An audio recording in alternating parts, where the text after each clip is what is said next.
आपने बायोलॉजी पढ़ानी हो तो आपकी क्वालिफिकेशन होती है, आपने केमिस्ट्री पढ़ानी है तो आपकी सर्टन क्वालिफिकेशन बिल्कुल होती है, बिल्कुल। आप एटॉमिक एनर्जी में लगते हैं तो आपकी सर्टन हाँ जी। क्वालिफिकेशन होती है। तो रिलेशनशिप जो बेहतर तरीके से निभा सकता है वो भी क्वालिफाइड होता है फॉर सर्टन क्वालिटीज़। मिजाज की कुछ ऐसी खूबियाँ हैं जो रिलेशनशिप निभाने के लिए चाहिए होती हैं। रिलेशनशिप तो कोई आइडियल नहीं होता, पार्टनर भी आइडियल नहीं होता, आप खुद भी आइडियल नहीं होते, लेकिन रिलेशनशिप फिर भी एन्जॉयबल, लवेबल, सेटिस्फाइंग तजर्बा बन सकता है। कैसे बन सकता है? नंबर 1 बात, इसको हम एनालिस्ट कर लेते हैं, इससे आइडिया हो जाएगा। जो रिलेशनशिप बनाना, निभाना, पालना, चलाना जानता है ना, हाँ जी। वो बहुत अच्छा लिसनर होता है। देखिए, कम्युनिकेशन बोलने से नहीं शुरू होता, सुनने से शुरू होता है। बिल्कुल। कम्युनिकेशन स्किल पे, स्पीकिंग स्किल से नहीं शुरू करना चाहिए। जो अच्छा लिसनर नहीं है वो अच्छा स्पीकर नहीं हो सकता, क्योंकि लिसनर डायग्नोज करता है। बिल्कुल। डायग्नोज गलत कर लिया ना, जितना मर्जी बोलें ज़ाया है, तेरी हर बात ही रादा आदा है, हाँ, फायदा नहीं होगा। बिल्कुल। इसकी मिसाल आप यूं लें कि आपका डायग्नोज कोई और बीमारी हुई, दवाई किसी और के खाते रहे, दवाई जितनी भी क्वालिटी की है गलत हो जाएगी। ये जो सुनने से पहले बोलना शुरू कर देते हैं ना, ये रिश्ते नहीं चला सकते। अब ये सुनते कैसे हैं? जजमेंटल। ये सुनते हैं कीड़े निकालने के लिए, ये सुनते हैं गॉसिप का डाटा इकट्ठा करने के लिए, ये सुनते हैं लेकिन ट्रस्ट वर्दी नहीं होते, ये सुनते हैं पर बात अपने तक नहीं रखते, ये सुनते हैं और लेबल कर देते हैं कि वो ऐसा है, ये सुनते हैं और बाद में कीड़े निकालते हैं, ये सुनते हैं और बस चस्का ड्रॉ करते हैं, ये समझने के लिए नहीं सुनते, एम्पैथी के साथ नहीं सुनते, एपैथी के साथ सुनते हैं। एपैथी, बिल्कुल। जब तक आप समझने के लिए सुनेंगे नहीं, आपके रिश्ते नहीं बिल्ड होंगे। उसकी दिलचस्पी की बातें नहीं सुनते, सेल्फ टॉक्स करते हैं, अपनी बारे में अपने सेल्फ सेंटर टॉक्स करते हैं। इनको लगता है कि एवरीथिंग इज अबाउट देम। अगर आपने रिश्ते बनाने हैं, अपने ज़ाती इंटरेस्ट को एक मिनट साइड पे रखें, दूसरे के साथ दूसरे के बारे में बात करें, दूसरे के साथ दूसरे की पसंद की बात करें, दूसरे की नीड्स को समझें, और बहुत आसान करूँ तो दूसरे की तवक्कुआत को समझने की कोशिश करें, हल्का हल्का पूरा करें, आप देखेंगे कितना बॉन्ड स्ट्रॉन्ग होने लग जाएगा। This is number 1 thing. अगर आपको सुनना नहीं आता तो रिश्ते तबाह हो जाएंगे। बिल्कुल। समझने के लिए सुनना है, थेराप्यूटिक लिसनिंग होनी चाहिए आपकी, आपको कोई सुनाता जाए और ठीक होता जाए। और ये कब हो सकता है? जब आप दिल से सुने, आप सिर्फ लफ्जों की हद तक ना सुने, और तरस खाने के लिए ना सुने, समझने के लिए सुने। लोग ना सुन के तरस खाने लग जाते हैं। ये वो बंदे होते हैं जो इनइक्वल कर देते हैं कि मैं कहाँ, they are looking down upon us. तरस खाने की बजाय उसकी वर्थ को पहचान के उसके पेन को अंडरस्टैंड करें। बिल्कुल। ये होगी पहली बात। दूसरी बात एक्सपेक्टेशन की। अपने से एक्सपेक्टेशन नहीं रखते कि मैं ये करूंगा, मैं ये करूंगा, ये एक्सपेक्टेशन रखते हैं मुझे ये मिलेगा। इनकी एक्सपेक्टेशन पता क्या है? मुझे क्या मिला और मेरे लिए क्या किया। ये इसके गिर्द सारी एक्सपेक्टेशन घूमती हैं। जैसे मेहमान से होती हैं, आएंगे तो क्या लाएंगे, जाएंगे तो क्या देंगे। वो कहते हैं कि आप आएंगे तो क्या लाएंगे, जाएंगे तो क्या। वो ऐसा सिस्टम है कि जिसमें वो सिर्फ रिसीविंग एंड पे, जो जो हमेशा रिसीविंग एंड पे रहना जानता है वो रिश्ते नहीं चला सकता। बिल्कुल। रिश्तों को देना पड़ता है। बिल्कुल। अच्छा, दूसरी बात ये है कि अगर आप रिश्ते निभाने हैं तो रियलिस्टिक होकर देखें। ओवर पोजेसिव होकर आप रिश्ता नहीं चला सकते।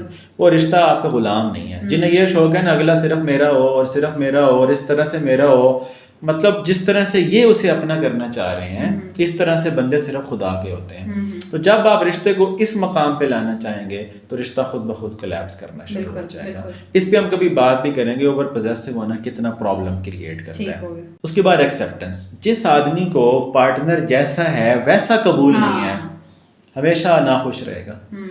यानी कि उसमें जो सेलिब्रेट करने की बातें हैं वो ध्यान नहीं जाता, और जो उसमें मिसिंग है और किसी दूसरे में है उसको हाईलाइट करते रहते हैं।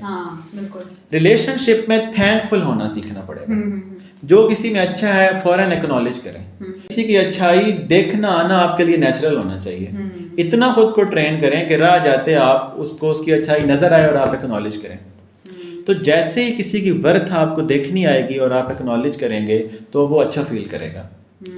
आपकी प्रेजेंस उसके लिए कंफर्टेबल पता कैसे होती है? जब आप नॉन जजमेंटल हैं। बिल्कुल, आप एक्सेप्ट करते हैं एज इट इज। बिल्कुल। इस वक्त क्या है कि लाइफ पार्टनर का फियर ही बड़ा होता है। ये कहेगा ओह तुमने ये किया, तुमने ऐसा किया। आधी बातें तो लाइफ पार्टनर बता नहीं सकता। आप सुनाते उसको हैं, जो वापसी पे फतवा न लगाए, लेबल न करे। हमने तो लेबल करना शुरू किया हुआ है, वो सैडिस्ट है, वो नार्सिसिस्ट है, वो नेगेटिव है, वो बंदा ही टॉक्सिक है, वो बड़ा पोजेसिव है, वो सेल्फिश है। ये सारे फीचर किसी हद तक सारों में होते हैं। हाँ बिल्कुल। लेकिन जब आप उसे लेबल कर देते हैं तो आप उसे एक्सक्लूड कर देते हैं। हाँ बिल्कुल। आप उसे कनेक्शन से फारिग कर देते हैं। बिल्कुल। तो इन चीज़ों को जहन में रखना होगा। देन आप एक सिंसियर एफर्ट करें उसे समझने की, वैसा बनाने की कोशिश ना करें जैसा आप चाहते हैं। पहले ये समझने की कोशिश करें जैसा वो है। अगर आपको वो वैसा कबूल नहीं है जैसा वो है, तो आपको वो तब भी पसंद नहीं आएगा जब वो वैसा बनना चाहेगा जैसा आप चाहते हैं। जिसको हासिल की कदर नहीं है ना, वो ला हासिल को पा के भी ना कदरी करेगा। हाँ बिल्कुल। जिसको मयस्सर को एंजॉय करना नहीं आता, वो दूर को भी हासिल करके सस्ता कर देगा।